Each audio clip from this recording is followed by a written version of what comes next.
여러분 안녕하십니까. 대선이 이제 엿새 앞으로 다가왔습니다. 오늘을 기점으로 그 이후에 이루어진 여론조사는 대선 본 투표가 다 끝날 때까지는 그 결과를 발표할 수가 없습니다. 이에 앞서서 SBS는 지난 25일부터 어제까지 여론조사를 실시했는데 그 내용을 지금부터 하나씩 전해드리겠습니다. 먼저 대선 후보 지지도에선 이재명 민주당 후보가 48%, 김문수 국민의힘 후보는 34%, 이준석 개혁신당 후보는 10%로 각각 나타났습니다. 첫 소식 박하정 기자 전하겠습니다. 내일이 대선 투표일이라면 누구에게 투표할지 물었습니다. 이재명 민주당 후보 48, 김문수 국민의힘 후보 34, 이준석 개혁신당 후보 10%였습니다. 권영국 민주노동당 후보는 1%였고 투표할 후보가 없다, 모르겠다, 무응답을 합한 부동층은 8%였습니다. 지역별로 살펴보면 서울, 인천, 경기, 호남에선 이재명 후보가, 대구, 경북에선 김문수 후보가 각각 오차범위 밖에서 우위를 보였습니다. 충청과 부산, 울산, 경남에선 이재명, 김문수 후보의 지지율이 오차범위 안에 있었습니다. 이 연령별로 보면 이재명 후보는 30, 40, 50대에서 김문수 후보는 70대 이상에서 지지율이 앞섰고 60대에선 이재명, 김문수 후보가 20대 이하에선 이재명, 김문수, 이준석 후보가 오차범위 안에서 혼전 양상입니다. 이념 성향 가운데 중도층 368명을 들여다보면 52%가 이재명 후보를, 26%가 김문수 후보를, 13%가 이준석 후보를 지지한다고 응답했습니다. 자신의 지지 여부와 관계없이 어느 후보의 당선 가능성이 가장 높다고 생각하는지도 물었습니다. 이재명 후보 66, 김문수 후보 25, 이준석 후보 1%로 나타났습니다. 이번 대선에서 어떤 결과가 나오는 게 바람직하다고 보는지도 질문했습니다. 기존 여권의 정권 재창출을 꼽은 사람이 37, 기존 야권으로의 정권 교체를 답한 사람이 56%였습니다. 중도층에선 과반인 62%가 정권 교체가 바람직하다고, 31%는 정권 재창출이 바람직하다고 응답했습니다. 정당 지지도는 민주당 42, 국민의힘 32, 조국혁신당 6, 개혁신당 7% 등으로 조사됐습니다. SBS 박하정입니다.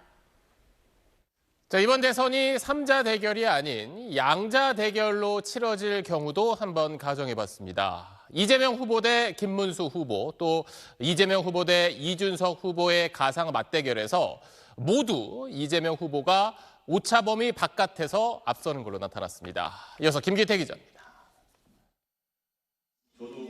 국민의힘 김문수, 개혁신당 이준석 후보 사이의 단일화에 대해 질문했습니다. 응답자의 37%는 단일화해야 한다고, 46%는 하지 말아야 한다고 각각 답했습니다. 각 후보의 지지층을 따로 떼어 살펴보면 김문수 후보 지지층에선 단일화 찬성 의견이 85%였고 반대 의견은 10%였습니다. 반면 이준석 후보 지지층에선 찬성 25%, 반대 69%로 나타났습니다. 단일화 찬성 응답자만 대상으로 누구로 단일화해야 한다고 생각하는지를 물어봤습니다. 김문수 73, 이준석 12, 아무나 상관없다 14%로 조사됐습니다. 대선이 양자 대결로 치러질 경우를 가정해 지지도를 알아봤습니다. 이재명, 김문수 후보의 가상 양자 대결에선 이재명 52, 김문수 39%로 이재명 후보가 오차범위 밖에서 우위를 보였습니다.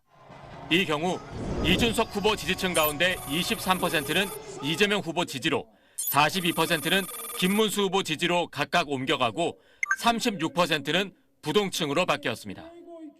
이재명, 이준석 후보의 가상 양자 대결에선 이재명 49, 이준석 33%로 이재명 후보가 오차 범위를 넘어 앞섰습니다. 이 경우 김문수 후보 지지층의 3%는 이재명 후보 지지로, 62%는 이준석 후보 지지로 이동하며 35%는 부동층으로 전환됐습니다. 두 후보 지지층의 특성과 후보 지지 이유가 서로 이질적이기 때문에 단일화로 인한 지지층의 이탈이 있을 것으로 보여지고요. 또한 후보 단일화가 전체 판세에 미치는 영향이 미미할 것으로 보여지기 때문에 현재 부동층의 관심을 끌지 못하고 있는 것으로 보입니다. 정치권에선 사전투표가 시작되는 내일 아침 6시를 단일화의 최종 마지노선으로 꼽습니다. SBS 김기태입니다. 여론조사 결과 이번 대선에서 반드시 또는 가능하면 투표하겠다고 응답한 사람은 전체의 98%에 달했습니다. 자, 이 가운데 사전투표를 하겠다는 응답은 38%, 6월 3일에 투표를 하겠다는 응답은 60%였습니다. 이 내용은 민경호 기자가 정리했습니다. 이번 6월 3일 대선에 투표할 거냐는 질문에 응답자의 89%는 반드시 투표하겠다고, 9%는 가능하면 투표하겠다고 답해 전체 응답자의 98%가 투표하겠다고 밝혔습니다. 투표 의향자들에게 사전투표와 본투표 가운데 언제 하겠느냐고 다시 물었더니 38%는 내일부터 모레 이루어지는 사전투표일에, 60%는 6월 3일에 투표하겠다고 답했습니다. 투표 의향자들의 이념 성향별로 보면 보수층은 사전투표 22, 본투표 76%, 중도층은 사전투표 43, 본투표 55%, 진보층은 사전투표 51, 본투표 46%로 각각 나타났습니다. 지금까지 대선 후보 TV 토론을 TV나 유튜브 등을 통해 어느 정도 봤는지도 물었습니다. 많이 봤다 51, 약간 봤다 37%로 시청했다는 응답이 88%였습니다. 별로 못 봤다 7, 전혀 못 봤다 4%로 비시청 응답은 12%였습니다. 시청했던 사람들에게 누가 TV 토론을 가장 잘했다고 생각하는지 추가로 물었더니 이재명 39, 김문수 21, 이준석 24, 권영국 7%로 조사됐습니다. 다만 이번 여론조사는 어제 오후까지 이루어져 어제 저녁에 열린 3차 TV 토론에 대한 평가는 반영되지 않았습니다. 이번 조사는 SBS가 여론조사기관 입소스에 의뢰해 지난 25일부터 27일까지 사흘 동안 무선 전화 면접 조사를 통해 전국 유권자 1,003명의 응답을 얻었고 응답률은 18.1%였으며 표본 오차는 95% 신뢰 수준의 플러스 마이너스 3.1%포인트입니다. SBS 민경호입니다.